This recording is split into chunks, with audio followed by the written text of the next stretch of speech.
Clinical ટ્રાયલમાં ગેરરીતિના અહેવાલ બાદ lambda therapeutic રિસર્ચની સ્પષ્ટતા કોઈપણ પ્રકારના નિયમનું ઉલ્લંઘન ન કરાતું હોવાનો લેમડાએ દાવો કર્યો છે। ડીસીજીઆઈના નિયમ પ્રમાણે રિસર્ચ કરાતું હોવાનો પણ લેમડાનો દાવો છે। એથિકલ કમિટીની ગાઈડલાઈનનું સંપૂર્ણ પાલન થતું હોવાની પણ વાત લેમડાએ કરી છે। દરેક અભ્યાસમાં દર્દીની સલામતી સુખાકારીનું ધ્યાન રાખી અને રિસર્ચ કરવામાં આવે છે તેવી પણ લેમડાએ વાત કરી છે।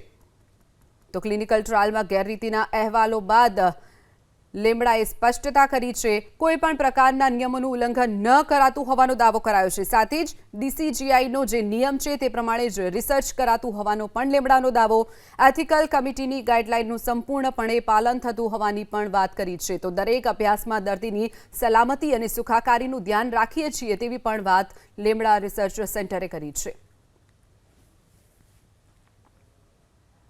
ક્લિનિકલ ટ્રાયલમાં ગેરરીતિના અહેવાલ બાદ લેમડા થેરાપ્યુટિક રિસર્ચની સ્પષ્ટતા કોઈપણ પ્રકારના નિયમનું ઉલ્લંઘન ન કરાતું હોવાનો લેમડાએ દાવો કર્યો છે।